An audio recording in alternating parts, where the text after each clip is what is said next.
Salut Edouard, Salut Timothée. ça va mec? Bah ça va et toi? Super.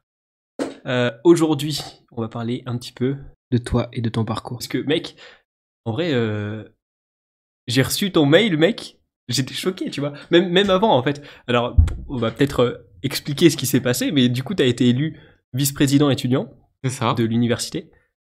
Et c'est cool, tu vois. Moi, je m'attendais pas à ça, tu vois. Enfin, Bah moi non plus, pour être honnête. Ah ouais, ça a été une surprise. Bah alors, je veux pas faire prétentieux, hein, mais je pense que les résultats d'élection, pas tant que ça. Parce que avec du recul, je sais que j'étais le plus préparé.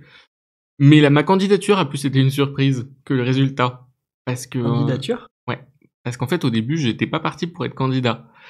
Et parce qu'en fait, ce qui s'est passé, c'est que au mois de novembre, il y a eu les élections centrales pour les deux conseils centraux de l'université, le conseil d'administration et la commission de la formation et de la vie universitaire. Et donc là, au début de l'année, j'ai une de mes meilleures amies qui m'envoie un message et qui me dit Edouard, est-ce que tu serais intéressé? Parce que j'ai un pote qui est en train de monter une liste, du coup, il cherche des gens en droit. Parce qu'en fait, on vote par secteur. Et voilà, CFU, voilà, c'était le secteur droit, économie, gestion, donc il fallait monter une liste d'au moins 4 personnes, 2 hommes et 2 femmes, en droit, économie, gestion. Et du coup, bah, on cherchait du monde. Et du coup, ma pote, elle m'a prévenu, mais je me suis dit, bah oui, moi, ça m'intéresse, donc il y a eu les sélections, tout ça. Et à la fin, donc, j'ai été élu, enfin, notre liste, on a été élu avec 3 sièges sur 4 au mois de novembre. On a commencé notre mandat le 1er janvier. Et ensuite, le 11 février, on devait élire le vice-président étudiant. Et dans cette liste, un étudiant en troisième année de STAPS était déjà, en gros, celui qui allait être... Ouais, le favori, quoi. C'est ça, pour être candidat à la vice-présidence étudiante. Sauf que, en réalité, bah, le dépôt des candidatures, c'était le mercredi à 16h, et le lundi après-midi, donc 2 jours avant, il envoie un message dans une conv Messenger en disant voilà, je suis désolé, mais j'ai eu les résultats de mon semestre, c'est catastrophique. Puis vu qu'il est déjà, en fait, il est vice-président général du BAPS, c'est le B2 de STAPS. Et vu que le président était un peu fantomatique, on va dire, bah c'est un peu lui qui faisait tout. Du coup, il avait énormément de travail, plus les examens, tout ça. Donc, il se sentait pas de reprendre ce poste. Et il se trouve que ça faisait quoi? Ça faisait 2 semaines que j'avais décidé de m'investir dans la FEUS, la Fédération des étudiants de l'Université de Savoie, pour, pour m'engager associativement. Et donc ce lundi, on avait à l'université, en partenariat avec l'université, une distribution de protection hygiénique réutilisable pour les filles. Et donc on est allé donner un coup de main, donc j'étais juste avec la présidente de la FEUS, Camille, et elle m'a dit ouais, au fait, Edouard, je voulais te reparler d'un truc. Bah, comme t'as pu voir, Aurélien, il a dit qu'il voulait plus être VPE. Donc, est-ce que toi, ça t'intéresserait? Donc là, je me suis dit, alors, oui, j'aimerais beaucoup, mais je suis pas sûr d'avoir le temps. Et donc, au début, je lui ai dit lundi, bah, je te redis demain. Donc, le mardi, j'ai réfléchi, tout ça. Et le mardi soir, je suis rentré chez ma mère à Chapa. Et du coup, j'en ai discuté avec elle, tout ça. Et après, j'ai eu une visio le soir avec Camille. Et juste après cette visio, elle a créé un groupe Messenger, donc avec elle, moi, et Agnella. Agnella, elle fait partie de la FAGE. La FAGE, c'est la Fédération des associations générales des étudiants. Donc en fait, c'est une fédération nationale qui regroupe les fédérations territoriales, comme la FEUS. Par exemple, à Grenoble, il y a Interasso Grenoble-Alpes, IAGA. Il y a Gaëlys à Lyon, enfin, il y en a plein en France. Et les fédérations nationales. Donc les fédérations nationales, c'est par exemple la NESTAPS, qui est la Fédération nationale des étudiants en STAPS, qui regroupe des BDE d'étudiants en STAPS. Il y a ça pour une grande partie des filières. Et la FAGE, en fait, ils sont au-dessus et ils chapeautent un peu tout. Et donc à la FAGE, ils ont ce qu'on appelle les membres du bureau de la FAGE sont des suivis. C'est-à-dire que chaque membre a une ou deux fédérations territoriales ou nationales qui va suivre. Et donc nous, Agnella, c'était notre suivi de la FAGE. En gros, elle est là pour nous aider si on a des questions et tout. Et du coup, donc Camille a créé ce groupe avec Agnella et elle, en m'expliquant pourquoi fallait que je me présente et en gros, elle serait là pour m'aider, tout ça. Donc voilà, puis après y avoir réfléchi, je me suis dit bon, de toute façon j'ai quand même beaucoup de temps libre, j'ai plein de temps libre, j'utilise pas tellement pour réviser, donc autant y aller, quoi, puisque ça m'intéressait. Et donc, du coup, bah, j'ai eu une semaine pour préparer ma candidature. Donc, avec l'aide de Camille et de Daniela et de Louise Danielou, qui est la vice-présidente en charge du suivi des élus, ou en charge des élections, je sais plus exactement, de la FAGE, qui m'a aidé pour faire un PowerPoint, un dossier, tout ça, une candidature un peu solide, quoi. Parce que pour candidater, il fallait juste un CV et remplir une feuille. Donc, ils m'ont aidé à faire un PowerPoint, tout ça, pour pouvoir présenter pendant le conseil académique. Le conseil académique, c'est le conseil qui regroupe la commission de la formation et de la vie universitaire, plus la commission de la recherche. Et en fait, c'est tous les membres du conseil académique qui élisent le vice-président étudiant. Et donc, c'était une semaine après le dépôt des candidatures. Et donc, du coup, bah, pendant une semaine, j'ai taffé à fond mon diapo pour des projets, tout ça, pour pouvoir m'être préparé le mieux possible. Et donc, après, pendant l'élection, il y avait une partie, on avait 5 minutes chacun pour se présenter. Donc là, j'ai pu présenter mon diapo, tout ça. Et c'est à ce moment-là que je me suis rendu compte que j'avais été plus aidé que les autres, parce que les 3 autres candidats ont fait un peu comme ils pouvaient tout seuls. Moi, j'avais quand même 3 personnes avec moi. On était 4 pour m'aider, et je pense que ça m'a vachement avantagé. Ok. Mec, c'est marrant parce que du coup, tu vois, moi, de ce que je me rappelle, j'ai peut-être une bêtise, mais de ce que je me rappelle de l'article qui parlait de ta vice-présidence, euh, il y avait un petit moment où c'était marqué Edouard n'a pas hésité une seconde à s'engager et tout ça. Et du coup, c'est marrant que du coup tu dises ça comme ça. Voilà, après, bah, en fait, si j'avais pas été en fac de droit, j'y serais allé tout de suite, mais je me suis dit, bon, je suis déjà élu, j'avais peur de me dire, bon, moi j'ai très envie de faire ça, mais de faire ça au final, de passer tout mon temps dans ce mandat et au détriment de mes études, qui finalement, le mandat c'est bien maintenant, mais les études ça va me servir pour toute ma vie, et je voulais pas louper plein d'heures de cours, parce que je sais qu'il y en a qui ont du mal avec ça, le danger avec ces mandats, c'est soit c'est comme les mandats associatifs, hein, où on se retrouve, soit bah on privilégie les études, du coup finalement on a un mandat, mais le mandat on est un peu absent, soit bah on privilégie le mandat et du coup on rate ses études et on se retrouve soit devoir recommencer, redoubler, ou redoubler pour rien, juste parce qu'en fait finalement on s'est pas investi, voire des fois complètement décrocher et rater ses études. Alors c'est ce que je voulais éviter, mais je pense que pour l'instant, le temps que ça me prend et le temps que ça me prenait, enfin me prenne mes études, je pense arriver facilement à concilier les deux. Du coup, c'est pour ça que j'ai finalement accepté de me présenter. Ouais, bah l'idée c'était pas de démentir ce qu'il disait, mais c'est juste que bah, c'est romancé et c'est intéressant d'avoir Oui, bah l'expérience oui. humaine Ah bah en tant c'est que telle, sûr. quoi. Parce que c'est sûr que quand tu vois, ça reste un poste avec des responsabilités et tout ça, et c'est normal que ça fasse un peu peur et que t'aies des doutes, tu vois. Bah ouais, Donc, ouais, ouais. Voilà, on se dit quand même, on représente 15 000 étudiants en moyenne. ouais, c'est quand même pas mal. Après, même si ça varie, parce qu'au début de l'année, je pense qu'entre le mois de septembre à la rentrée et le mois de mai, si on enlève ceux qui abandonnent, tous les L1 qui finalement restent pas, je pense qu'on peut bien enlever 1 millier d'étudiants, mais surtout sur 3 campus. Mais voilà, on se dit quand même, voilà, on va représenter 15 000 étudiants, c'est pas rien. Ouais, c'est clair. Et surtout, c'est pas comme être élu dans une commission où au final on va des fois débattre, mais on va voter surtout. Et voilà, là on se dit on va avoir des réunions avec les équipes, on va participer à la prise de décision, c'est vraiment concret. Ouais, au début ça fait un peu peur aussi. Hmm. Et du coup, ça c'est parce que du coup, t'as dit que t'as été aidé par un groupe, et ça c'est apparu comme une évidence que ce soit toi du groupe qui soit, parce que du coup, tu dis ils t'ont proposé à toi, mais ils étaient intéressés parce qu'ils t'ont aidé, enfin ils étaient intéressés à avoir quelqu'un de leur groupe qui soit vice-président. Euh, Eux, ils avaient pas du tout envie. Comment ça se fait que ça a été à toi que ça a été proposé? Et ben en fait, c'est simplement que ils avaient pas grand monde. Parce qu'en fait, ce qui s'est passé, c'est que déjà pour les listes dans les conseils, c'était très compliqué de trouver du monde. On a mis vraiment du temps. Tu sais qu'en droit, on a fini la liste la veille au soir. C'était vraiment très compliqué de trouver des gens motivés. Parce qu'en plus, c'est du bénévolat et c'est très peu valorisé dans les études. Donc, il y a plein de gens que ça démotive en disant non mais moi j'aimerais bien, mais j'ai pas le temps. Donc voilà, c'était compliqué, et vu que j'étais déjà engagé un petit peu au sein de la FEUS, que je connaissais la présidente, je m'entendais bien avec elle, et ben elle m'a elle se sentait pas, elle était en étant déjà présidente d'une asso, elle se sentait pas de prendre un mandat de vice-président. Donc voilà, vu que j'étais déjà élu et puis qu'ils me connaissaient un peu, vu que je pense que je devais avoir l'air compétent. Et du coup, bah, voilà, ils m'ont proposé. Parce qu'après, il faut aussi avoir le statut d'étudiant, et, ils ont pas tous, et être à l'USMB. Euh, Louise Danielou et Agnella de la Fage sont pas d'ici, donc par exemple là, elles pouvaient pas se présenter, et puis elles ont pas le temps non plus. Mais donc voilà, comme ça que je me suis retrouvé à me présenter. Ok. Et du coup, tu dis qu'ils ont estimé que tu étais compétent.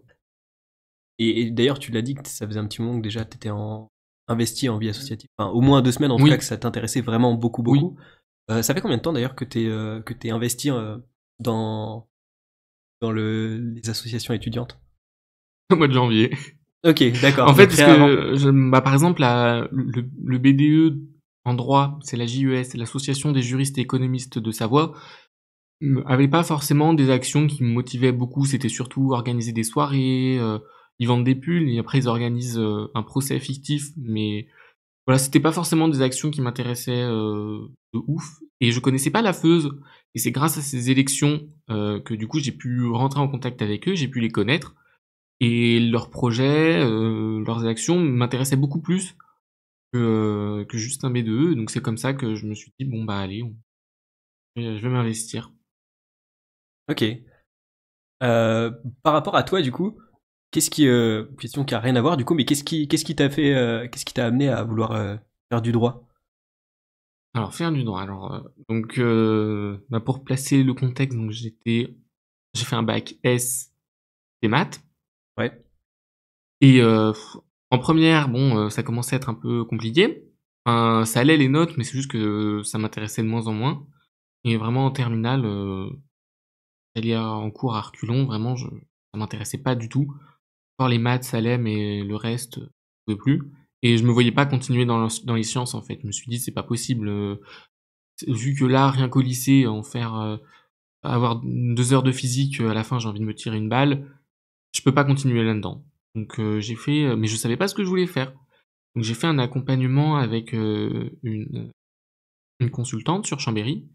Il y a eu 3 ou 4 séances, je crois, et donc pour essayer d'aboutir à un projet professionnel, et c'est là que je me suis rendu compte que même si j'avais pas encore d'idée de métier, ben, le droit, c'était vraiment, un domaine qui me plaisait. Et donc ben, je me suis inscrit sur Parcoursup, j'ai fait la demande et j'ai été pris en licence, comme beaucoup du premier coup.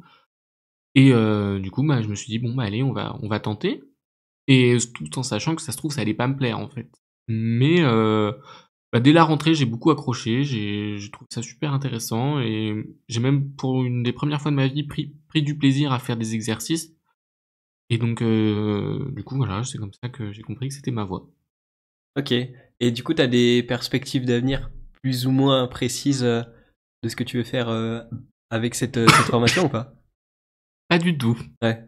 Voilà, alors, faut savoir qu'en droit, à partir de la 3e année, on a le choix entre une 3e année de droit privé ou droit public. Le droit privé, c'est tout ce qui est les relations entre les personnes, comme toi et moi. Et le droit public, c'est tout ce qui est les relations entre les personnes et l'État. Ok. Donc, par exemple, dans le droit public, il va y avoir du droit international public, les finances publiques, le droit administratif, le droit constitutionnel. Le droit privé, ça va être plus le droit des biens, des personnes, des contrats, tout ce qui est la responsabilité civile, les obligations, le droit commercial, même un peu, même si le droit pénal, c'est un peu à cheval entre les deux, c'est classé dans le droit privé. Donc voilà, et je pense plutôt m'orienter dans le droit privé, parce que même si dans le droit public, j'aime beaucoup le droit administratif, je sais que les autres matières du droit public me saoulent, clairement, je m'ennuie, et donc alors que les matières du droit privé, il y en a quelques-unes que j'aime beaucoup, et de manière générale, ça m'embête pas. Donc je vais partir dans le droit privé, mais après quoi dans le droit privé? Je sais pas, et c'est très, très large. Ouais, c'est encore un peu le mystère. Voilà. Ok. Est-ce que tu penses que du coup cette formation en droit, d'une certaine façon, elle t'aide en tant que vice-président étudiant ou pas? Ah oui, je pense, oui, Ouais. alors, enfin sur certains critères, je sais que par exemple pour rechercher, des ça m'est déjà arrivé, hein, d'essayer de me renseigner sur des sujets, par exemple rechercher, tout ce qui est législatif, réglementaire, ben, rien que ça, même si finalement c'est pas du droit très poussé, Bah, ça m'aide parce que j'arrive à comprendre un article du code, je peux lire une décision de justice pour comprendre un peu ce que ça raconte et essayer, voilà, de mieux comprendre les choses. Donc, je pense que oui, ça peut m'aider. Ok. Euh, Ton rôle de vice-président étudiant, ça consiste en quoi exactement? Parce que j'avais posté sur Instagram que j'allais t'interviewer, si jamais il y avait des gens qui avaient des questions, et j'avais noté juste vice-président. En fait, j'avais oublié de mettre étudiant. On est d'accord que t'es pas vice-président de l'université? Ou Bah, en fait, si? si, mais Ouais, si. sauf que, en fait, l'université, la présidence, c'est un peu comme un gouvernement, quoi. Il y a un président, premier ministre, et le président de l'université, Monsieur Gallez. Et ensuite, il y a toute une équipe de vice-présidents qu'on pourrait apparenter à des ministres, en fait, Ok. qui sont chacun dans des domaines. Donc, il y a le vice-président formation, la vice-présidente relations internationales, le vice-président aux finances. Donc, on doit être une dizaine à peu près. Et après, sachant qu'il y en a 4 qui sont prévus dans les statuts de l'université et par la loi. Et après, les autres, c'est en fonction des besoins. Par exemple, en ce moment, il y a une réforme du premier cycle, donc des licences. Donc, il y a un vice-président en charge de la réforme ou de la transition du premier cycle. Donc, voilà, lui, son rôle, il va être en ce moment, mais dans 10 ans, il n'y aura plus lieu d'être, parce que la réforme, elle sera là, enfin, même bien avant. Donc voilà, et au milieu de ça, donc il y a le vice-président étudiant qui, lui, est, comme les 4 institutionnels, il est obligatoire. C'est pas au bon vouloir de la présidence. Et donc voilà, j'ai un bureau, la présidence avec d'autres vice-présidents. Après, mes fonctions sont un peu sont moins lourdes et pas comparables, dans le sens où on va pas attendre que je prenne des décisions ou des choses comme ça. Je vais surtout pouvoir aider, représenter les étudiants dans certaines réunions.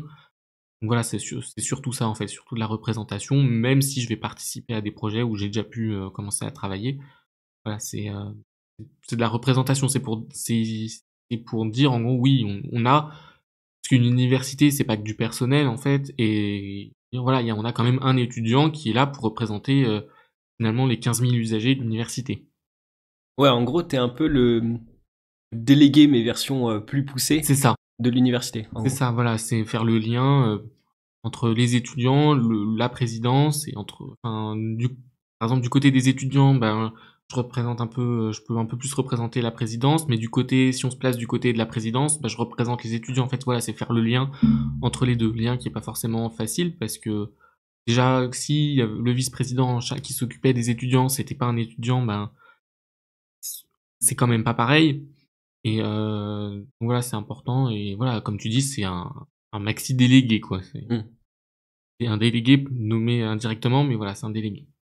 Et c'est dans quel cas qu'on va, du coup, te contacter, enfin, ou faire appel à toi? Tu sais, il y a des problèmes où tu vas aller voir ton professeur référent Mm. ou le professeur de ta formation. Et c'est dans quel cas, du coup, il faut faire appel à toi ou. Bah alors, on peut faire appel à moi s'il y a des questions, à peu près n'importe quelle question.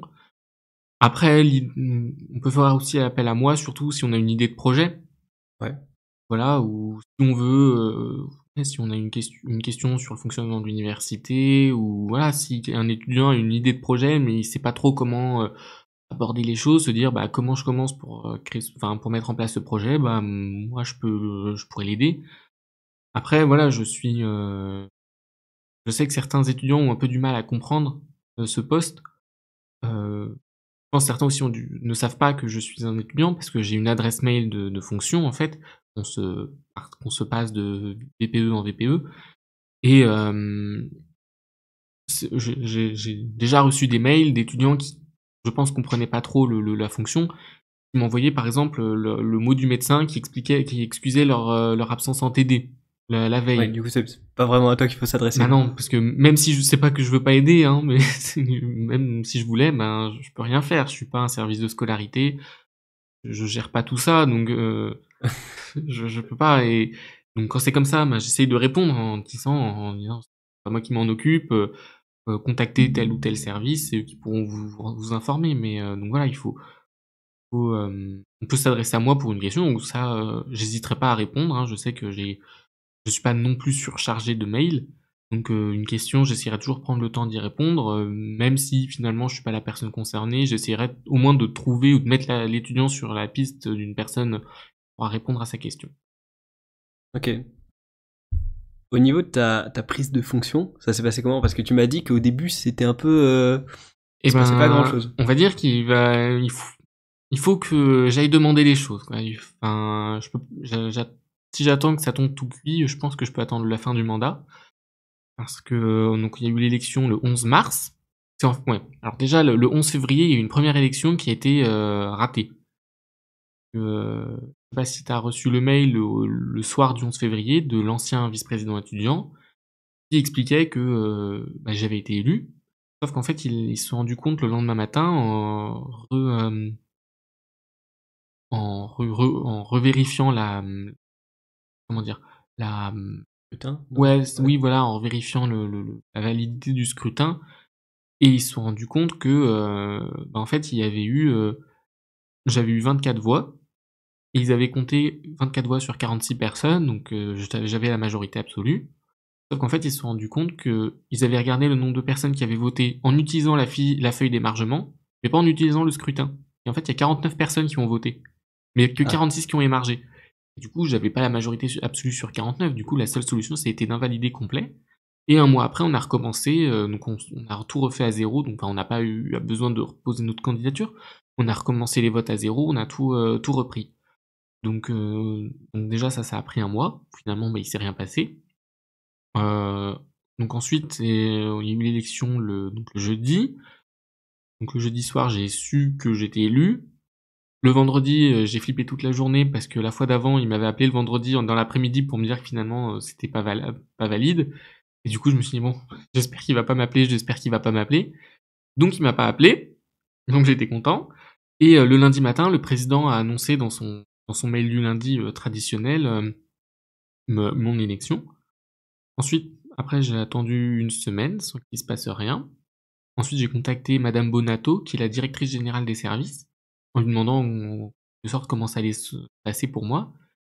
Et elle m'a indiqué de me contacter l'assistante du président, madame Meyeresh, que j'ai contacté par mail et puis que j'ai eu au téléphone le vendredi. Donc ça faisait une semaine que j'étais élu. Non, 2 semaines. Voilà, ça faisait 2 semaines que j'étais élu, ou une, je sais plus. Et qui m'a fixé un rendez-vous le lundi qui suivait, donc du vendredi pour lundi, et le lundi, j'y suis allé. C'est là elle m'a un peu expliqué en gros comment ça allait se passer matériellement, me montrer mon bureau, me donner la clé, me demander si j'avais besoin, je peux demander un ordinateur portable et un téléphone.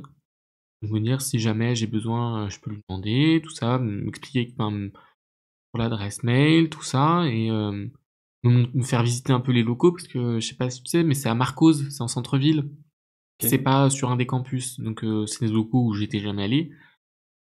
Et là, toutes les salles de réunion, tout ça.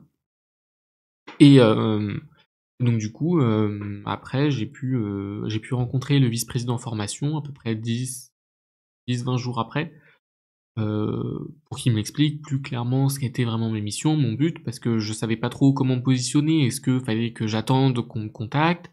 Est-ce que fallait que ce soit moi qui prenne l'initiative, tout ça, donc ça m'a beaucoup aidé ce rendez-vous pour un peu mieux situer, mieux délimiter mes fonctions. Et donc voilà, et j'ai pu après être invité quand même à travailler sur des sujets.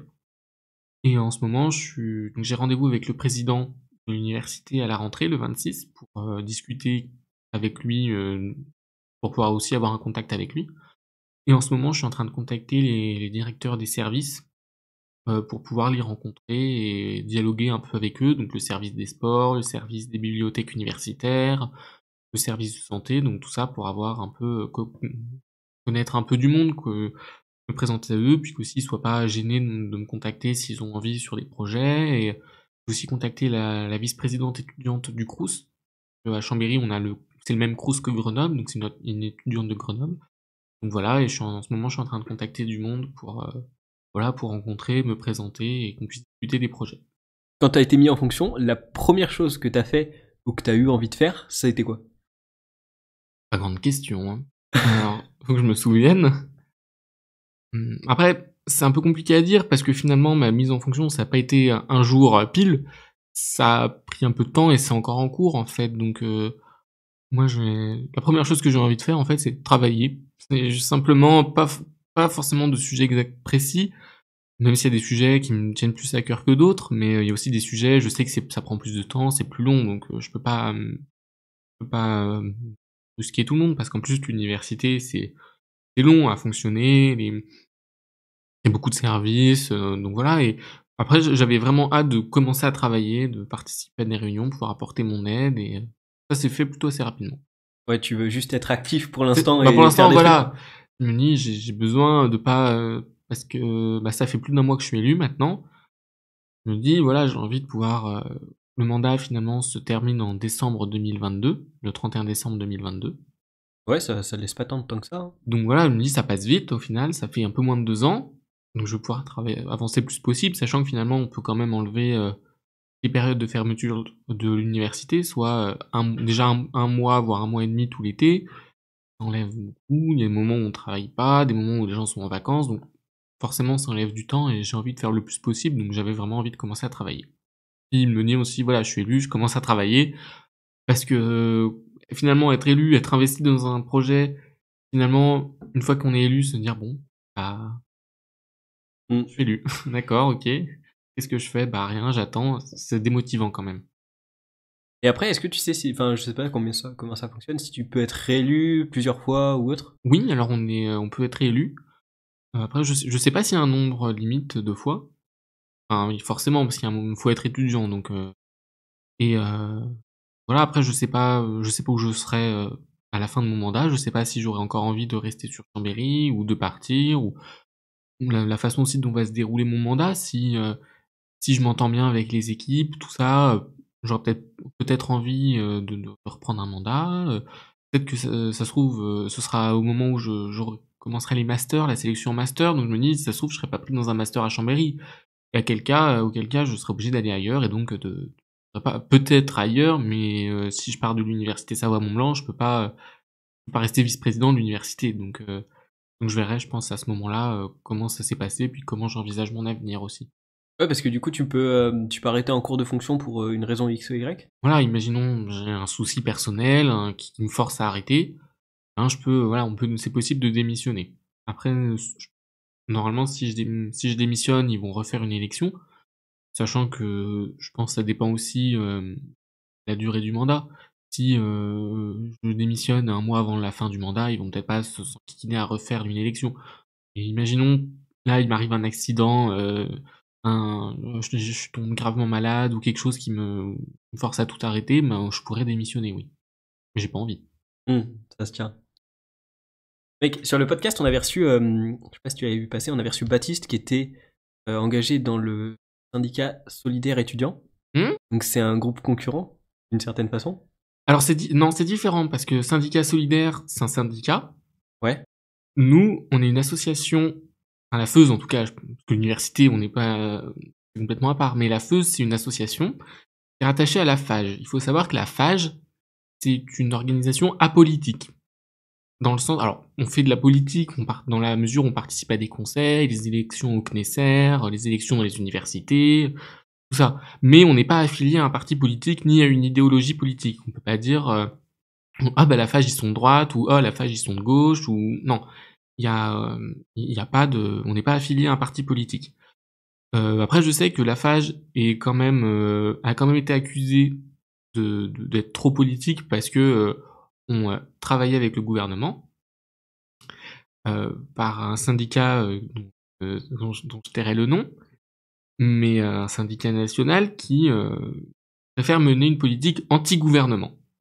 Donc, nous, c'est pas notre idée. Nous, dans notre idée, enfin, même si je fais pas partie de la FAGE, mais je revendique les FAGE, l'idée de la FAGE, c'est de se dire, de toute façon, peu importe qu'on soit d'accord ou pas d'accord avec le gouvernement, c'est eux le gouvernement, c'est eux qui décident. Donc, C'est vrai. c'est mieux si on peut composer avec eux pour essayer d'avancer quand même, ben on avancera toujours plus en essayant de trouver un consensus, finalement une solution qui sera un peu au milieu en fait, même si on n'est pas d'accord, plutôt en partant direct du principe que de toute façon on veut pas faire comme eux, et on n'est pas d'accord. Sauf que si on discute avec quelqu'un, qu'on lui dit d'emblée non mais moi de toute façon je serai jamais d'accord avec toi, par principe, on n'avancera à rien. Alors que si tu dis bon j'ai pas vraiment les mêmes idées, mais on peut essayer de dialoguer pour arriver à un juste milieu, je pense que c'est beaucoup plus facile d'avancer. Ok, waouh, je m'attendais pas à tout ça. On n'est pas là pour créer du drama. C'est juste qu'en fait, j'avais noté, il y avait deux trucs différents dans les élections. Et j'avoue que c'est des mots qui me parlent pas tant que ça. Donc le syndicat justement, enfin syndicat, je sais pas si c'est syndicat ou association du coup, Solidaires étudiants, ils postulaient pour le conseil d'administration. Et vous aviez aussi un groupe qui postulait pour ça. Et par contre, toi, tu fais partie du groupe qui a postulé pour le conseil académique et commission de vie universitaire. C'est quoi la différence entre ces deux trucs? Alors en fait, donc pendant les élections centrales, je sais pas si t'as voté ou pas. En fait, Ah, si, j'avais voté, ouais. on peut voter, donc t'as vu que tu pouvais voter au conseil d'administration et au conseil académique. Donc, la commission de la recherche, nous étudiants lambda entre guillemets, on ne peut pas y voter parce que on fait pas de la recherche. C'est seulement les étudiants qui font un doctorat. Donc donc on peut voter pour les deux, sachant que la CFVU, donc c'est par secteur, le conseil d'administration pas du tout. Et le conseil d'administration, c'est l'organe un peu plus supérieur en fait qui va déterminer la politique de l'université, qui va voilà, c'est vraiment si on veut revoir les statuts de l'université, c'est pendant les conseils d'administration, c'est là qu'on fait vraiment les gros projets. Au conseil académique, c'est tout ce qui est affaires académiques en fait, et la CFVU, donc la commission de la formation et de la vie universitaire, c'est donc d'un côté tout ce qui est pédagogique, scolarité, donc les modalités d'examen, oui, on appelle ça tout ce qui est pédagogique, par exemple les modalités d'accueil, voilà, tout ce genre de choses qui sont vraiment propres aux formations, la création de diplômes universitaires, la suppression de diplômes universitaires, tout ça. Et l'aspect plus vie universitaire, c'est tout ce qui est les associations, attribuer des fonds aux associations pour les projets, attribuer des fonds même à des services de l'université pour les projets, tout ça. Donc voilà, on va dire que la CFVU, c'est plus concret. C'est vraiment, on va voter pour, je sais pas moi, les tarifs d'inscription au service des sports. Donc ça, on va le voter, puis ça va être appliqué l'année d'après, et ça va vraiment dépendre de nous. Le conseil d'administration, voilà, ça va être plus général, plus politique aussi. Voilà, donc alors que la CFVU, c'est quasiment en fait que des enseignants, des personnels de l'université, donc les personnels des BU, tout ça, et les étudiants, pour vraiment finalement ça se rapproche plus de tous les aspects de la vie d'un étudiant à l'USMB. Et voilà, il me semble que on vote aussi la date d'allumage du chauffage, alors ce genre de trucs, les dates de rentrée, les trucs vraiment très concrets qui au début, quand on, on ne connaît pas trop le milieu, c'est, je pense, plus intéressant de la CFVU, parce que c'est pas là qu'on va voter des budgets tous les mois, des trucs qu'on comprend rien, parce qu'il faut avoir quand même une certaine connaissance. Moi, je sais que c'est pour ça que, de toute façon, on m'avait pas proposé au CA, mais à la CFVU, ça m'allait bien, parce que je me suis dit, voilà, c'est vraiment, on vote la date de rentrée, date qu'on va pouvoir retrouver l'année d'après. On va dire, voilà, bah, le jour de la rentrée, ouais, c'est moi qui ai voté la date. Donc voilà, c'est ça, c'est beaucoup plus concret et proche d'un étudiant. Ok. Et, et c'est qui les groupes qui sont élus à ces différents postes? Bah alors, il y en a plein en fait. Il y a Non, mais dans groupe. ceux sur lesquels on pouvait voter, parce qu'il y avait trois groupes qui s'étaient proposés pour. Alors en fait, vu que la CFVU on vote par liste, enfin par secteur. Toi, t'étais dans le secteur ST, sciences et technologies, donc t'avais pas forcément les mêmes groupes que moi. Ouais. Moi, j'en avais deux, donc le mien, la liste Bouge ton campus, repensé pour avancer, et la liste, je crois que c'était étudiant et indépendant. Voilà. Ensuite, dans le secteur LLSH, lettres, langues, sciences humaines et sociales, il y avait, je crois qu'il y avait qu'une seule liste, il me semble, ou alors deux, je sais plus. Et après, en sciences et technologies, je sais qu'il y avait donc nous, Bouge ton campus, repensé pour avancer. Et il y avait, il me semble, il y avait deux autres listes. Je crois qu'il y avait aussi des indépendants, et devait y avoir... Alors, oui, il y avait deux autres listes, je sais plus exactement ce que c'était, faudrait que je retrouve les, euh, les PV de proclamation des résultats. Mais du coup, ton groupe, est-ce qu'il a été élu sur les deux trucs sur, Alors oui, en fait, on Ouais. a eu donc la liste Bouge ton campus, c'était une liste qui présentait en fait, c'est une liste générale, mais on présentait des listes dans chaque secteur, les 3 secteurs de la CFVU et au conseil d'administration.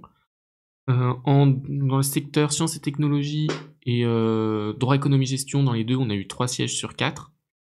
Et en LLSHS, on a eu 2 sièges sur 4.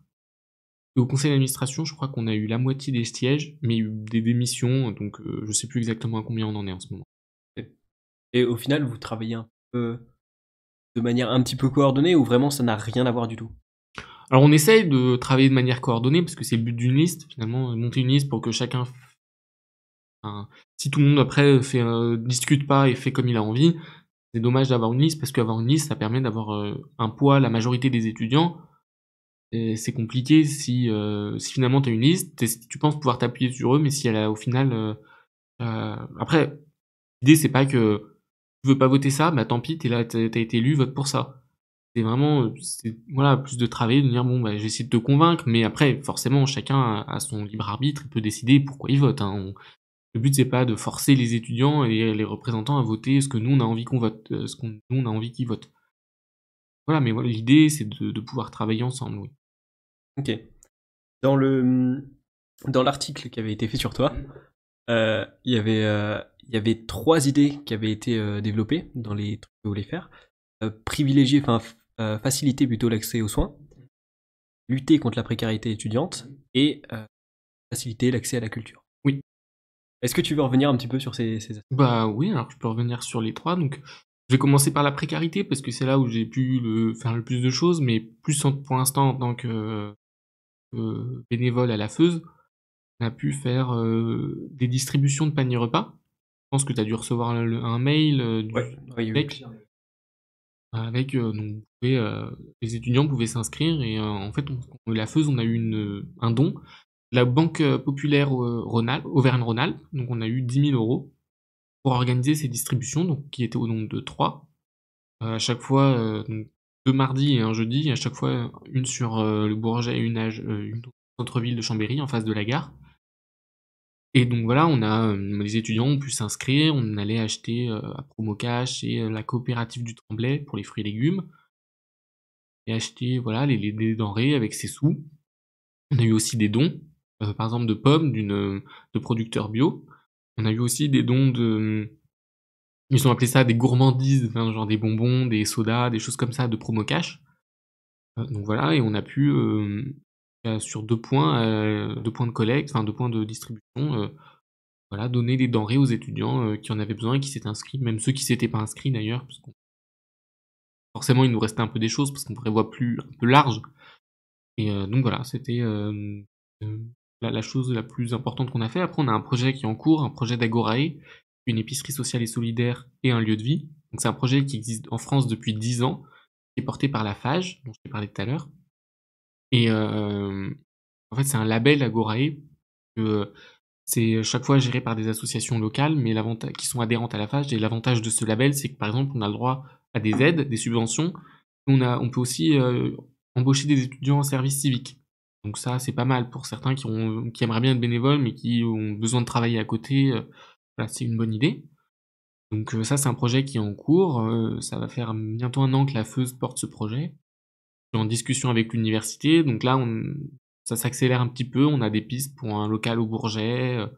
Voilà, on a eu une réunion à la mairie de Chambéry il y a quelques semaines. On a eu encore une réunion avec la direction des études et de la vie étudiante, la DEV, de l'université mercredi, pour encore en discuter. La directrice du CLUS aussi, Pascaline Nicolas, pour pouvoir voilà, essayer de se coordonner et avoir l'appui de tout le monde un petit peu. Ensuite, donc concernant la santé, alors pour l'instant ça j'ai pas encore pu trop travailler dessus, mais vendredi je rencontre Laurence Serra, qui est la directrice du service de santé, qui justement avec laquelle on va parler de projets, de tous les projets auxquels je pourrais apporter mon aide.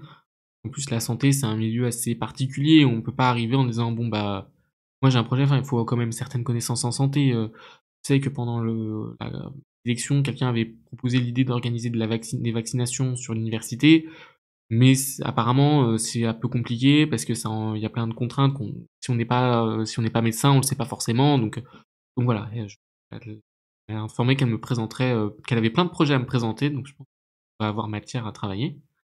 Puis donc pour la culture, alors même si pour l'instant la culture c'est un petit peu compliqué, avec la situation sanitaire, on se retrouve peu de lieux culturels ouverts. Voilà, après, je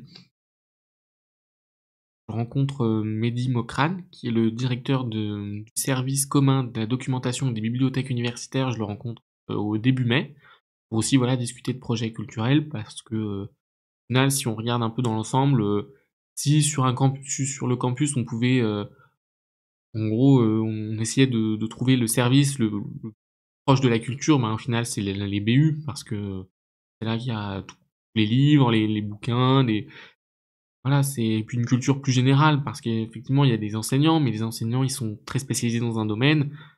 Ils vont avoir une culture, par exemple, une culture scientifique, une culture juridique, culture sociologique qui est bien, mais c'est l'idée de par culture, j'entends plus une culture plus générale. Donc voilà, avec le directeur des BU, puis aussi j'avais des idées de projets que j'aimerais bien mettre en place, même si certains existent déjà. C'est des partenariats. Alors il y en a par exemple qui existent avec Malraux, tout ça, l'espace Malraux, la galerie Eureka à Chambéry, aussi des lieux culturels à Annecy, pour qui offrent des fois des promotions aux étudiants. Et l'idée, ce serait aussi pouvoir d'organiser des choses sur les campus, parce que se déplacer en ville, c'est pas forcément facile pour tout le monde, et voilà. Et alors que aller sur le campus, bah c'est beaucoup plus simple quand même. T'as l'air d'avoir plein de rencontres de prévues, mec. Est-ce que t'as des trucs qui ont été annulés, enfin, il y a des complications à cause de la situation actuelle ou pas? Alors oui, j'ai eu une complication pas plus tard qu'hier soir. Alors je devais rencontrer Mireille Paget qui est bénévole au FCE, qui est une association nationale. Elle fait les bénévoles dans la, on peut appeler ça dans la partie savoyarde, la FCE Savoie, qui sont les femmes chefs d'entreprise. Bon, ma mère en fait en fait partie, c'est comme ça qu'elle a pu avoir des contacts, et Mireille justement cherche des relations avec l'USMB pour des partenariats. Et normalement, je devais avoir une réunion en visio avec elle hier soir, une petite réunion d'une demi-heure. Mais par un malencontreux accident, j'ai dû me retrouver chez le carrossier en même temps. Donc j'ai pas pu la rencontrer. Après, la situation sanitaire impacte quand même, parce que j'essaye le plus possible toutes les personnes que je rencontre individuellement de les rencontrer en présentiel. Mais tout ce qui est réunion, comité, commission, bah, c'est tout à distance, et ça devient, c'est un peu compliqué. Par exemple, quand on a fait l'élection, on a passé une demi-heure sur l'émargement, parce que en plus c'était le lendemain, l'incendie des serveurs OVH, et on a senti qu'il y avait des répercussions, parce que d'habitude ça marche très bien, et là, on mettait une demi-heure pour émarger parce qu'à chaque fois les PDF étaient corrompus, enfin c'est vraiment très compliqué, et on sent vraiment que le distanciel, des fois, dans les réunions, c'est pas facile, les informations s'échangent moins bien, tout le monde peut pas mettre sa caméra, et donc des fois, bah, on veut parler, puis finalement, bah, si tu vois comment ça fait, mais par exemple sur Teams ou sur Zoom, là, quand tu commences à parler, il coupe un peu, enfin, Ouais. les micros des autres, Ouais, il diminue, ouais. et sauf que du coup, quand il y a quelqu'un qui a commencé à parler, et que toi, ou la personne, ou il y a deux personnes qui veulent parler en même temps, et que finalement, il y en a une qui est un tout petit peu plus rapide, qui prend la main en fait, et que bah, toi t'essayes de parler mais que personne t'entend, bah, c'est compliqué, parce que t'es obligé d'entendre qu'à un moment il y ait plus de blanc, mais des fois, enfin à un moment il y a un blanc, pardon, des fois il y a un blanc, sauf que sur le blanc, bah, quelqu'un enchaîne sur un autre sujet, et on n'est plus du tout sur le truc, donc ça a plus de rapport de dire l'information à ce moment-là, enfin ouais vraiment c'est beaucoup plus compliqué. Ok. Et dans les grandes rencontres du coup que tu vas avoir, enfin les rencontres importantes là prochainement, t'as qui par exemple? Et ben alors demain matin à 9h, il y a une grosse réunion avec le service de vie étudiante et de campus, le SVEC, qui en gros vont nous présenter tous les projets pour la rentrée 2021, au mois de septembre. Et l'après-midi, je commence à 13h30, et on a un conseil académique pendant une heure et demie. Et ensuite, on enchaîne avec une CFVU à 15h jusqu'à qu'on ait fini, en fait. Voilà, ça, c'est les plus grosses réunions que je peux avoir pour le moment. Ok, ouais, donc t'as quand même du boulot quoi. Ouais, ouais, ouais. Ouais, il y a de quoi faire. Après, le conseil académique et la CFVU, vice-président ou pas, j'ai été élu dans ce conseil, donc j'y serais forcément allé. Mais du coup, voilà, en ce moment, il y en a un par mois à peu près. Et au final, au début, je me disais, oh, ça fait pas beaucoup. Puis finalement, je me rends compte que ça passe vite. On est souvent en commission, donc finalement, moi, ça me fait plaisir parce que j'aime bien. Je dis peut-être une bêtise, mais tu m'avais parlé, je crois, sur un live Twitch qu'on avait fait, que j'avais fait et où tu étais dessus. Tu m'avais parlé du fait qu'il y aurait sûrement une réforme au niveau pédagogique dès l'an prochain pour les L1. Alors oui, alors ça, bon, ça n'a pas encore... alors, je sais pas trop où ça en est dans les différentes composantes, mais ça, je sais pas si c'était officialisé ou pas, donc je sais pas si j'ai le droit de trop en dire ou pas. Mais oui, de toute façon, ça c'est un projet, alors je sais pas dans quelle mesure c'est national ou pas, mais les projets de réforme, il n'y a pas qu'à l'USMB qu'il y en a. Mais voilà, l'idée c'est de réformer pour... donc, bah, voilà, si jamais ça s'appliquerait qu'au L1 l'année prochaine, bah, pour éviter d'avoir des gens qui ont commencé avec une licence classique, et puis au beau milieu, on leur dit, bon, bah là, t'as eu une L2 normale, allez hop, tu passes en une L3 avec une réforme. Oui, ils vont faire comme pour le bac, l'année prochaine, si jamais elle est en place à partir de septembre, on va avoir les L1 qui auront la nouvelle réforme, et les L2 et L3 pour qui ça changera rien. L'année d'après, les L1 et L2 auront la réforme, juste les L3 qui en auront pas, et l'année encore après, tout le monde aura la réforme. Et donc voilà, l'idée générale de la réforme, c'est de permettre des parcours plus personnalisables en fait pour que les étudiants puissent faire des choses qui leur plaisent plus, moins voilà, plus centrés sur ce qu'ils aiment et plus aussi plus facile à valoriser sur le marché du travail. Parce que il y a ça aussi, la difficulté, c'est que bah bon, j'ai une licence, ok, t'as une licence, mais tu sais faire quoi? Voilà. Donc il y a aussi, là aussi, ce serait l'idée de pouvoir dire, bah regardez, j'ai une licence, et dire, ok, vous avez une licence, ah bah vous savez se faire ça, ça, ça, ça, ça. Donc on peut le valoriser plus facilement, dire, bah moi, voilà, je postule à votre travail, enfin dans votre entreprise, je sais faire, j'ai une licence qui m'a permis d'apprendre à faire ça, ça, ça, voilà, vous pouvez voir, je sais écrit, je sais le faire. Donc voilà, c'est aussi dans cette idée de pouvoir plus facilement valoriser, de pouvoir faire plus ce qui nous plaît. Mais je sais pas exactement, et je sais pas si j'ai trop le droit d'en dire, mais voilà, c'est à peu près ce que je peux dire. Ouais, au final, ce serait un peu comme, bah, en vrai, c'est exactement les mêmes qui ont vécu le début de la réforme du bac, qui vont vivre aussi cette réforme-là, et au final, c'est un peu pareil, du coup, enfin, de ce que j'en comprends, ça va spécialiser un peu plus et tu choisis un peu mieux. Voilà, après, donc l'idée, c'est pas non plus de complètement spécialiser, mais voilà, c'est un peu je pense, dans la même idée. Après, pour l'instant, ce que je dis, c'est des suppositions, parce que j'ai Ok. pas réussi à avoir de documents plus que ce qu'on m'a dit en réunion. Mais voilà, l'idée, c'est de s'apparenter un peu plus au lycée, au bac, et d'avoir des méthodes plus contemporaines, d'essayer de faire évoluer les modes d'enseignement, parce qu'on sait que l'enseignement en France, c'est très long à réformer. Et on regarde dans 50 ans, nos parents avaient les mêmes modalités d'apprentissage quand ils étaient au lycée et à l'université que maintenant. Alors que quand on compare dans certains autres pays, on se rend compte que ça a complètement évolué. Si pour progresser, et l'avantage que ce soit chaque université qui organise la réforme comme ils ont envie, ou qu'ils fassent la réforme quand ils ont envie de la faire, bah, ça permet d'être plus souple. Parce que la difficulté de la réforme du bac, c'est qu'au final, les lycées, on leur disait, bon, bah maintenant, on va tout changer, on va faire comme ça, mais bon, vous vous démerdez un peu, quoi. Et on vous laisse une toute petite main, en fait, on vous donne le cadre, mais après, on vous laisse vous démerder à l'intérieur.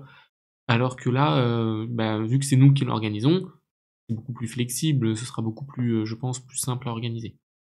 Ok. Est-ce que toi, en tant que vice-président étudiant, tu as un peu de pouvoir sur d'influence en tout cas, sur comment l'université elle va appliquer cette réforme ou Alors, même comment proposer aujourd'hui, hein. alors, de l'influence, je sais pas, je peux pas dire de l'influence, mais apporter voilà une idée, un point de vue plus proche des étudiants. Par contre, ça c'était l'idée. Par exemple, dans la réforme, mon but quand j'y serai associé, ce sera voilà de dire moi en tant qu'étudiant, et en me mettant à la place des autres étudiants, comment on verrait, qu'est-ce qui serait mieux pour nous, des fois des problématiques que les personnels de l'université, les enseignants peuvent ne pas du tout penser à ces problématiques en fait, alors qu'elles sont importantes et voilà, ils y ont pas pensé, mais nous on y pense parce qu'on est dedans et voilà, ce sera surtout ça mon but, ce sera de pouvoir apporter mon aide, apporter mon regard d'étudiant. Dis-moi mec, c'est quoi tes ambitions et tes projets, à part ce dont on a déjà parlé en tant que vice-président étudiant? Quelles idées t'as envie d'apporter en particulier? Ben, c'est un peu compliqué parce qu'après, bah, c'est le début et puis, les mandats sont vraiment c'est vraiment un poste qui a pas du tout la même, selon l'équipe, selon l'université, selon la personne, ça peut vraiment avoir des dimensions différentes.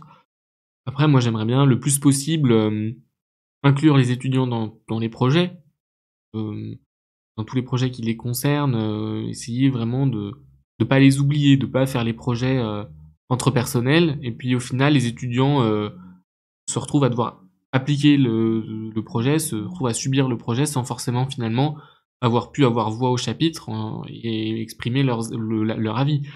Voilà, mon principal but, c'est de les représenter, qu'ils se sentent, que les étudiants se sentent pas vraiment, comment dire? Délaissés, qu'ils aient pas l'impression que l'administration fait son truc de son côté et puis que tant pis, peu importe comment les étudiants le ressentent et tant pis ce qui va leur arriver, quoi. C'est vraiment ça, mon c'est ce que j'aimerais arriver à faire. Après, c'est compliqué parce que, finalement, je suis qu'un étudiant et je me rends compte qu'il y a plein de domaines où j'ai pas de connaissances, où j'ai pas d'expérience pour faire certaines choses et forcément les personnels, c'est super important et il y a des choses où moi je pourrais me dire: «Ouais, mais on pourrait peut-être mieux faire comme ça» et on risque de me dire: «Mais là, oui, mais c'est pas possible pour telle ou telle raison, telle ou telle contrainte» et donc du coup, voilà, ça sera pas forcément tout le temps possible, mais je vais essayer au maximum de faire ça. C'est vrai que ça a l'air de t'avoir apporté beaucoup d'humilité, en tout cas, d'avoir accès à ça. Tu as l'air de te rendre compte qu'il y a plein de trucs que tu maîtrises pas et tout ça. Et du coup, j'imagine que l'appui de ton équipe doit être encore plus important, non? Ah mais ça c'est sûr, hein, la FAGE, ils s'organisent régulièrement des formations, des choses comme ça auxquelles bon, les dernières j'ai pas pu y aller parce que j'avais plein de choses, à faire pendant ces élections, mais je vais essayer le plus possible de me former, que ce soit par moi-même ou avec l'aide d'autres personnes, parce que finalement on se rend compte que c'est super vaste et il y a aussi quelque chose qu'on se rend compte quand on commence à être un peu investi, quand on est étudiant, on n'est pas forcément au courant des choses, on se dit: «Bah, oh mais pourquoi ils font pas comme ça? Pourquoi de toute façon nous on n'est jamais prévenus de rien, ceci, cela» et en fait on se rend compte, bah, que ouais, mais parce que des fois c'est simplement qu'eux-mêmes ils ont pas les infos qui et c'est des choses qu'on pourrait penser, on peut penser que c'est au final c'est l'université qui décide, mais finalement c'est national et on le sait pas forcément et donc voilà, il faut, je me rends compte de la difficulté aussi que c'est de gérer une université, que c'est, moi, je me dis quand je les vois enfin, quand je regarde tous ces services, je me dis: «C'est quand même impressionnant d'arriver à faire tout ça». Parce que finalement, en plus, il y a peu de personnel, hein, à l'USMB. Faut savoir qu'il y a des soucis il y a soucis. Pas vraiment les moyens d'embaucher plus de monde. Du coup, il y a les gens travaillent beaucoup et donc voilà et ça me permet de me dire des fois, de relativiser en me disant: «Ouais, bon, bah, ils nous ont pas donné l'info. Ouais, on sait pas encore si on va faire les partiels en présentiel ou à distanciel, mais ouais, on n'a pas le planning des partiels, 1 mois en avance». Mais aussi, avant je suis allé pouvoir me dire râler en disant: «Oh là là, mais ils me font chier, de toute façon ils sont incapables de faire leur boulot» et au final, maintenant je me dis: «Alors c'est pas ça, en fait, c'est ils essayent». Alors je dis pas que tout le monde est compétent, il doit forcément, comme partout, il doit y avoir des gens un peu moins compétents et il y en a qui le sont quand même beaucoup plus. Des gens qui sont beaucoup plus compétents que d'autres, mais comme partout en fait, hein, les entreprises, les administrations. Mais c'est pas, faut pas croire que dès qu'il y a du retard, tout ça, c'est des manques de compétences parce que certains sont, pour, utiliser l'expression sous l'eau. En fait, ils ont tellement de travail, tellement de choses qui pèsent sur eux qu'ils peuvent pas tout faire et tout ce qu'ils font, bah, ça prend du temps parce que, ils trouvent les moments pour s'en occuper et malheureusement, c'est ça les étudiants, on en pâtit un peu, mais on n'a pas le choix parce que, ben, la nana qui s'occupe de, 50 000 dossiers en même temps et ben, quand il y a 4 ou 5 dossiers qui sont aussi importants les uns que les autres, voilà, chacun, comme on dit, hein, chacun voit midi à sa porte. Chacun va trouver que son dossier à lui avance pas assez vite et aimerait bien que ça aille plus vite, mais forcément, si elle passe, tout son temps à faire le planning de partiels pour, les L2.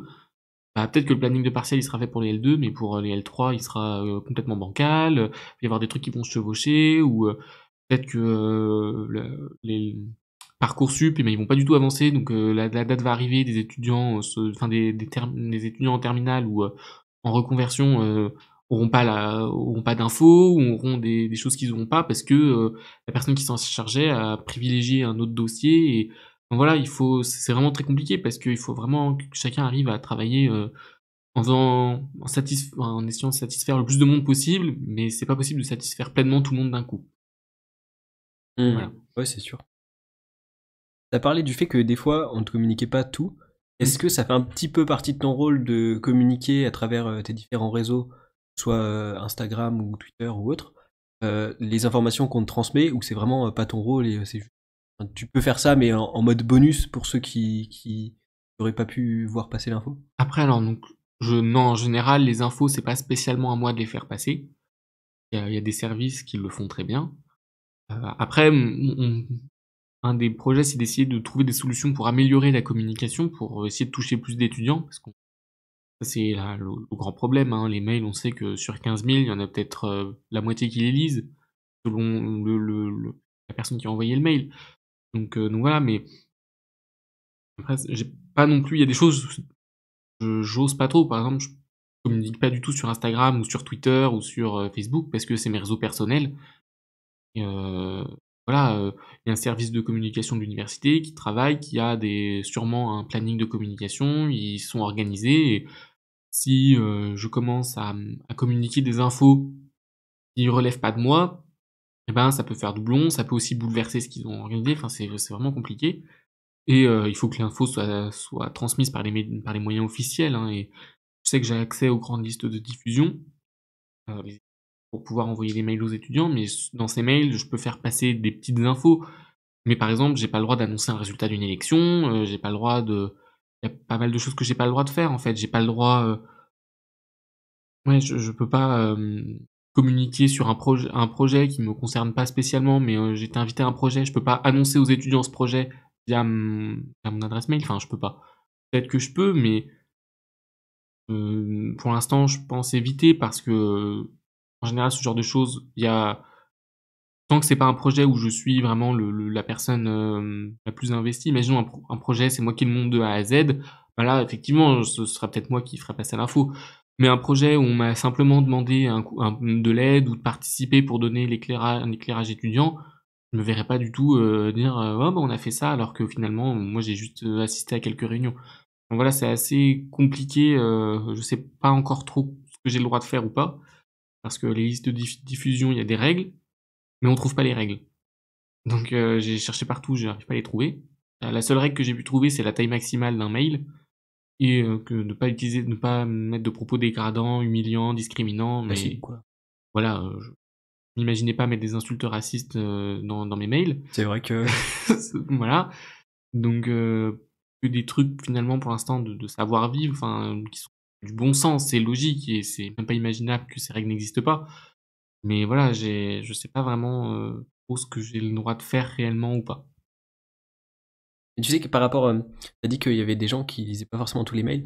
Par rapport à ça, justement, et je suis pas le seul à observer ça, mais on reçoit des tas de mails, mec, c'est abusé vraiment. Je sais. Et le problème, alors on parle à toi, mais t'es clairement pas le responsable, hein, mais c'est vrai que j'ai l'impression qu'il n'y a pas de sous-liste, en fait. Genre, dès qu'ils veulent envoyer, par exemple, on reçoit souvent des messages pour les STAPS, bah du coup, moi je suis en STAPS, donc voilà, pour les STAPS du groupe 8 et du groupe 11, tu vois, il y a tous les STAPS qui reçoivent. Alors que, enfin, ce serait, tu vois, moi j'ai regardé ce matin, en vrai, je vais jamais sur ma boîte mail universitaire parce que ils sont redirigés directement Oui, vers ma boîte mail moi aussi. perso.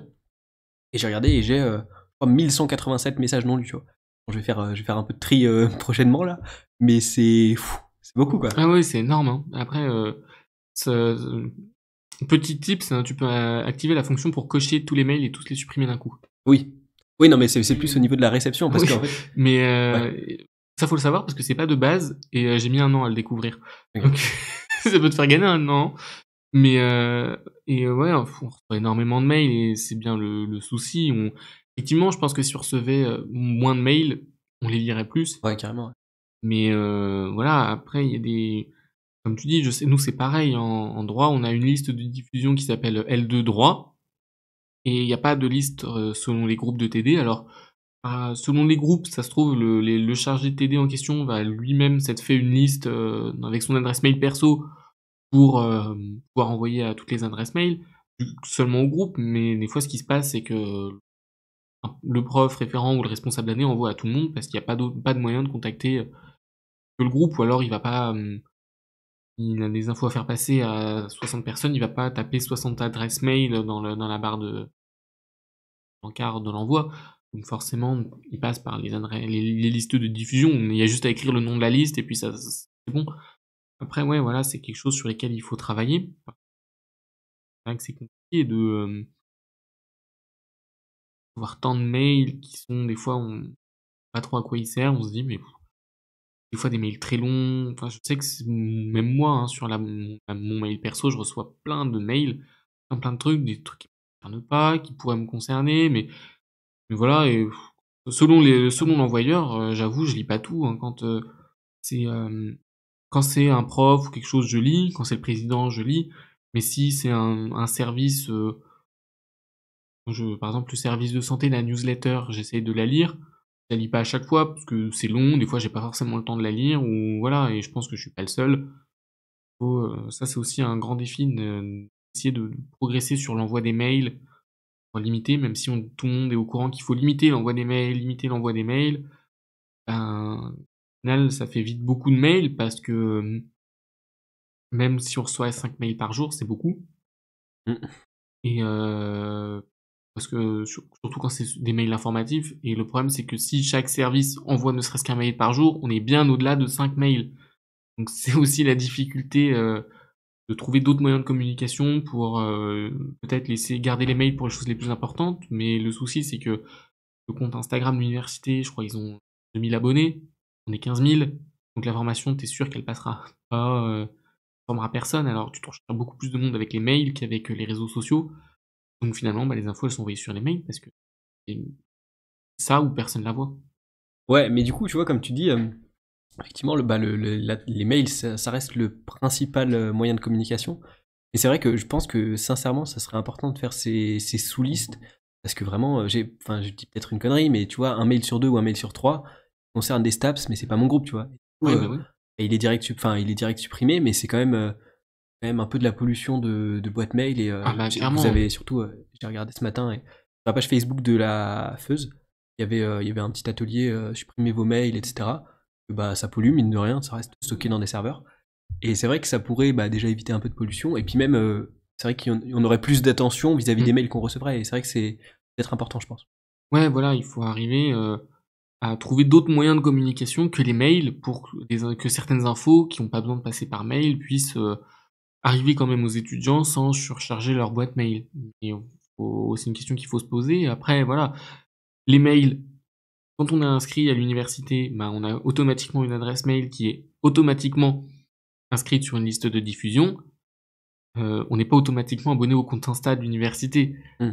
Donc c'est la difficulté. On peut dire aux étudiants d'aller s'abonner, mais ils le font ou pas, ils ont Insta ou pas, parce que si tous les étudiants n'ont pas les réseaux sociaux. Et si on enlève les réseaux sociaux et les mails, ben, on se retrouve, il y a les affiches, Hmm. mais une affiche, ça va bien pour une manifestation, des choses comme ça. Mais par exemple, faire un appel à candidature pour des élections avec des affiches, personne va les lire. Peut-être que les profs, oui, mais les étudiants, on va jamais s'arrêter dans la rue, enfin dans le campus pour lire une affiche de 4 pages avec des feuilles A4 de 4 pages avec du texte en noir et blanc sur les élections. Donc il faut, on est un peu dans une impasse, quoi. Et c'est pas une solution, c'est pas la meilleure solution, mais on en a pas d'autre pour l'instant. Donc on voulait aussi se poser la question avec la nouvelle équipe, comment on pourrait améliorer ça. Ok. Je reviens sur un truc que tu avais dit il y a un petit moment, mais par rapport au fait que tu avais envie d'encourager les étudiants à se lancer dans des projets. Mais on avait parlé encore une fois sur Twitch que vous recherchiez des gens pour la vie associative.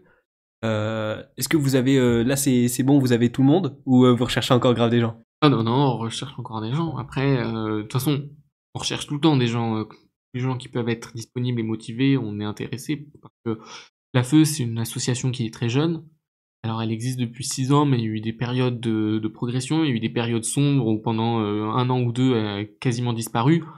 Donc il a fallu au final, depuis un an, ils ont essayé de la refaire partir, mais quasiment de zéro. Surtout que c'était une association, et étant donné qu'elle a eu une période de lancement, puis après où c'est retombé comme un soufflé, et ben mine de rien, ça fait perdre en crédibilité et que ce soit l'université ou les assos étudiantes, ils se disent ouais bon, si ça refait pareil, c'est pas la peine quoi. Donc c'est pour ça aussi qu'on a du mal et recrutement, on a besoin de gens. Et encore pire, avec la situation sanitaire, d'habitude, ce qui marche, c'est les événements.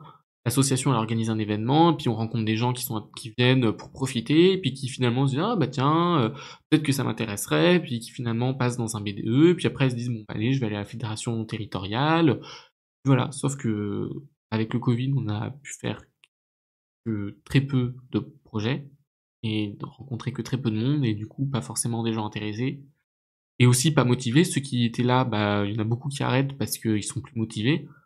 Finalement faire l'associatif pour passer un an à faire des réunions toutes les semaines sur Zoom et avoir l'impression qu'on met 6 mois à faire quelque chose de concret parce qu'on n'arrive pas à se voir en présentiel, ben c'est pas motivant. Et c'est pour ça que je pense que beaucoup de gens aussi qui se seraient engagés en temps normal le font pas. Ils ont pas, ils voient pas le plaisir que ça pourrait leur procurer, donc ce qui est compréhensible aussi, hein, franchement. Oui, oui, c'est clair. Vis-à-vis de, bah, du coup, vu que c'est plus compliqué de se voir en présentiel et d'avoir les informations, on peut vous retrouver sur quel réseau? Alors donc la Feuse, donc on peut nous retrouver sur Facebook, sur la page Facebook Feuse, donc Feus, simple. Sur Instagram aussi, donc La Feuse, pareil. Et on a un site internet, Ok. donc La Feuse. De toute façon, on cherche La Feuse dans la barre de recherche Google, on va arriver sur le site. Et puis de toute façon, le lien du site est sur la page Facebook aussi, si jamais. Donc, voilà, c'est les principaux réseaux. Il y a aussi un compte Twitter et LinkedIn, sur lesquels on essaye de communiquer aussi, mais on fait pas autant que sur les autres réseaux. Et voilà, on essaye de gagner en visibilité comme on peut. Ok, je rappelle que tous les liens ils sont disponibles dans la description comme d'habitude. Après, si jamais quelqu'un est intéressé en regardant cette vidéo, ben, sim l'idéal, c'est de passer par Instagram. Après, sinon par mail ou de toute façon, tout est disponible sur le site pour envoyer un message privé sur Instagram aussi, voilà, pour signifier si quelqu'un est intéressé pour s'engager. On est en train de monter un nouveau bureau pour l'année prochaine, parce que le mandat se finit bientôt. Voilà, sachant que moi, ayant déjà beaucoup d'investissements, je prendrai pas un gros rôle dans la Feuse et beaucoup de gens s'en vont, donc on cherche du monde. Ouais, ça se renouvelle tous les combien ça? Bah, c'est que les associations, bah, les associations, la loi de 1901, c'est tous les ans. Ok. Après, des fois les mêmes personnes restent, mais des fois les personnes restent pas. Et vu que c'est une fédération, en fait, le nouveau bureau va être élu ou éli? Élu. Élu, ouais, par les associations adhérentes. Qui donc tous les ans payent une cotisation pour être adhérentes à la FEUS et qui, du coup, ont un statut qui leur permet de voter pour, heu, pour le nouveau bureau et les nouveaux, voilà, le nouveau président, tout ça. Ok, et bah Edouard, est-ce que y a un truc dont tu veux parler que ce soit rien à voir avec tout ça? Est-ce qu'il y a un truc que tu veux partager? Alors, bon, alors je sais pas si ça touchera vraiment le public intéressé, mais je sais, en tant que vice-président étudiant, je peux nommer 2 adjoints qui m'aideront dans ma tâche, sachant que j'ai le droit de nommer un adjoint sur le campus du Bourget et un adjoint sur le campus d'Annecy, sur ces campus. Donc, je suis en recherche, j'ai déjà des idées, mais je suis toujours, moi, si je peux avoir plusieurs profils à confronter, bah, j'aimerais bien pour pouvoir, ne serait-ce que voilà, ne pas choisir par défaut, pas me dire: «Bah, je prends lui parce que, bah, que lui». Donc voilà, si jamais quelqu'un qui regarde la vidéo est intéressé, bah, pourquoi pas. Ce serait pour 2 ans, enfin pour une durée de Après, mandat? adjoint, c'est un peu différent, même si la personne elle est disponible qu'un an, elle reste là qu'un an. Les adjoints sont, en fait, donc c'est moi qui propose les noms au président de l'université, qui va proposer les noms en conseil d'administration, et le conseil d'administration validera ou pas. Et après, si jamais, voilà, il y a un adjoint qui, pour une raison personnelle, s'en va, il y a aucun souci en trouver un autre. Voilà, sachant que c'est pas obligatoire les adjoints, mais vu qu'on a 3 campus, notamment pour le campus d'Annecy, c'est hyper important parce que moi j'y suis jamais allé, et vu l'éloignement, je pourrais y aller quelques fois, mais je vais pas m'amuser à faire des allers-retours au campus d'Annecy toutes les semaines. Parce qu'en plus c'est cher, et je sais pas si j'ai le droit de me faire payer les frais. Donc voilà, j'aimerais bien trouver des adjoints compétents. Ok. Très bien. Est-ce que tu as un message que tu veux faire passer aux étudiants en ces temps particuliers ou même en général comme ça? Oh bah oui, on va un peu comme il a été dit, bah, avoir du courage et ne pas abandonner, même si c'est compliqué. Je sais, bah, personnellement, j'ai faire aussi des mois d'enfermement, des cours en visio, c'est vraiment très compliqué, hein. Pour donner une idée, mon parquet, le vernis s'en est allé, mon parquet s'abîme sous mon bureau alors qu'il ne s'était jamais abîmé parce que à force de passer du temps et je connais des gens qui ont décroché, plusieurs, distanciel et voilà, faut rester accroché aux cours parce que même si c'est compliqué maintenant, ben, on vit dans un monde où si on veut arriver à s'en sortir un peu après, ben, il faut quand même avoir fait un minimum d'études ou alors, faire des études, même parce que même tout ce qui est profession plus manuelle, le bâtiment, tout ça, il y a finalement quand même des études, même si c'est pas des études, sur Zoom, mais des études plus pratiques, en apprentissage, tout ça, ben, faut quand même être accroché parce que ça demande beaucoup d'investissement et voilà, il faut pas lâcher. Même si c'est compliqué vraiment, je c'est vraiment très compliqué, surtout pour certains qui ont pas de famille, qui des fois même viennent de l'étranger, ont pas de famille en France et ils vivent dans une grande précarité. Il faut se dire que la situation sanitaire, elle est passagère et qu'il y a bien un jour où ça ira mieux. Comme on dit: «Après la pluie vient le beau temps». Voilà, il faut rester accroché le temps que ça passe et que les choses aillent mieux. Et du coup, vis-à-vis de ces étudiants dont tu as parlé, qui ont des situations vachement particulières, que ce soit qu'ils aient pas de famille ou qui viennent d'un pays étranger, comment ça se passe pour eux? Est-ce qu'il y a des aménagements particuliers qui leur sont proposés? Oui, alors il y a pas mal de choses. Alors déjà, il faut distinguer, il y a 2 types d'étudiants qui arrivent en France, à l'université. Il y a les étudiants en échange Erasmus qui eux, viennent d'un pays où ils sont dans une université et il y a un programme, un partenariat qui fait qu'ils arrivent sur place et ils ont été préparés à l'avance, c'est beaucoup ils ont des partenaires, des logements, enfin, c'est beaucoup plus encadré. Et après, il y a une très grosse majorité d'étudiants qu'on appelle free movers. C'est des étudiants qui arrivent, d'autres pays, mais qui ne viennent pas via un programme d'échange. Et donc, ils arrivent ici par leurs propres moyens, ils s'inscrivent, comme toi et moi au début d'année, et ils parlent pas forcément français. Il faut arriver à les intégrer pour pas qu'ils se sentent seuls et qu'ils arrivent un peu à comprendre comment ça marche. Et donc il y a un service, que j'ai pu rencontrer hier, j'ai pu rencontrer Séverine Quillet, qui est la coordinatrice de ce service. Enfin, elle s'occupe particulièrement de ces étudiants qui arrivent en France, qui arrivent à l'USMB, pour les aider du mieux qu'ils peuvent, du mieux que ce service peut. Et il y a des choses qui sont mises en place, hein. Il y a notamment des familles d'accueil. Heu, via l'université, en fait, met simplement des familles volontaires et des étudiants dans le besoin en relation.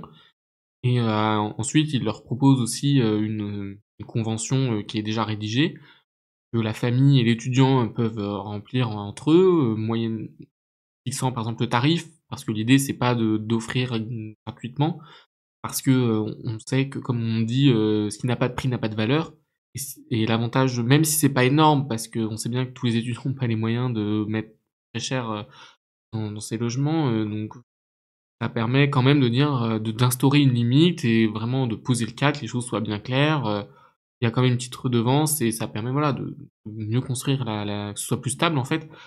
Et donc voilà, l'université fait le lien, propose à ses étudiants d'aller dans des familles pour soit des fois même pour une semaine, pour Noël, pour, des fêtes, pour voilà, vivre des moments de convivialité, rencontrer un peu du monde. Parce que ceux qui arrivent, bah, au final ne connaissent personne et c'est compliqué. Certains ont un peu de famille, mais d'autres, vraiment, ils sont seuls au monde. Et c'est déjà arrivé, il y a un étudiant comme ça dans ma promotion au début de l'année qui était complètement perdu. Et en fait, ces étudiants, ils n'ont pas forcément non plus le réflexe de contacter, cette dame parce que, bah, ils ne savent pas forcément, et voilà. Donc l'idée c'est d'arriver à surtout les informer parce qu'en fait ce service met plein de choses en place, hein, déjà comme des journées d'intégration, des semaines d'intégration même. Le service, hein, c'est pas une association qui s'en occupe, c'est vraiment le service qui d'habitude part une semaine à la FECLA, avec, tous ces étudiants internationaux pour, les aider et les faire se rencontrer entre eux, discuter, puis rencontrer aussi des étudiants, comme on dit réguliers qui sont, des classiques en fait comme toi et moi, des étudiants, on a fait nos scolarités en France, on arrive à l'université, on s'in voilà, pour, les intégrer un peu plus, des étudiants qui ont plus de difficultés du fait des fois de la barrière de la langue. Et pour cette barrière de la langue d'ailleurs dans ce service, c'est à Jacob au bâtiment 14, Accent il s'appelle. Il y a des cours de français, langue étrangère qui sont proposés, donc FLE. pour tous ces étudiants qui parlent pas forcément très bien français et qui puissent quand même apprendre un peu la langue pour mieux comprendre leurs études et l'administration, comment les choses se passent. Ok. Ouais, ça c'est. En vrai, c'est important parce que des fois, c'est compliqué de réussir à se renseigner et tout ça. Ouais, ouais, ouais. Mais si tu veux, je te donnerai le contact. Bah, mec, tous les liens sont en description. Si quelqu'un a besoin, il y aura juste. Mais comme ça, mais sauf qu'il y a des trucs, c'est compliqué à trouver, donc elle me les a donnés hier, donc si tu veux, je te les donnerai. Ok, bah mec, ça régale. Ok. Et bah écoute, est-ce que t'as un truc à ajouter? Là, comme ça, non. Je pense que j'ai un peu fait le tour des horizons. Très bien. Et bah, maintenant, du coup, vous connaissez un petit peu mieux Edouard et son rôle. En vrai, ça m'a fait grave plaisir d'apprendre que. Parce qu'en vrai, on se connaît depuis longtemps, on se connaît quand même depuis la primaire. Depuis le CP. Ouais, voilà. Et voilà. Ça fait bizarre de se dire, putain, j'ai côtoyé quelqu'un qui est aujourd'hui vice-président étudiant. Ça va bientôt faire 15 ans d'ailleurs. On est vieux. On est vieux. Ma sœur est en CM2. En CM1. Ouais. Voilà, ça date. Très bien. Et bah écoute, mec, merci beaucoup d'être venu. J'espère que. Merci à toi de m'avoir invité. Bah avec plaisir. J'espère que ça en aura éclairé certains. Moi, ça m'a éclairé, franchement, sur ton rôle et tout ça. J'avoue que quand on m'a demandé, mais attends, il est vice-président de l'université et tout, je savais pas trop sur quel pied danser, tu vois. J'étais pas sûr de moi. J'ai dit, en vrai, c'est un délégué, mais version plus, tu vois. Ouais. Et mais j'étais même pas sûr de ma réponse à 100%. Ouais, bah en gros, t'as bien résumé. Ok. D'ailleurs. Donc. Je retiendrai cette explication parce que des fois, je sais pas trop quoi répondre non plus. Bah du coup, je t'aurais aidé aussi. Bah merci. Bah nickel. Et puis voilà, encore une fois, si on veut retrouver l'association, la Feuse, Oui, voilà. tout ça, bah n'hésitez pas à aller voir sur les différents réseaux sociaux. Les liens seront en description. Et puis voilà. Merci. Hein Je te remercie encore une fois. et puis merci de nous avoir écoutés. À la prochaine. Ciao.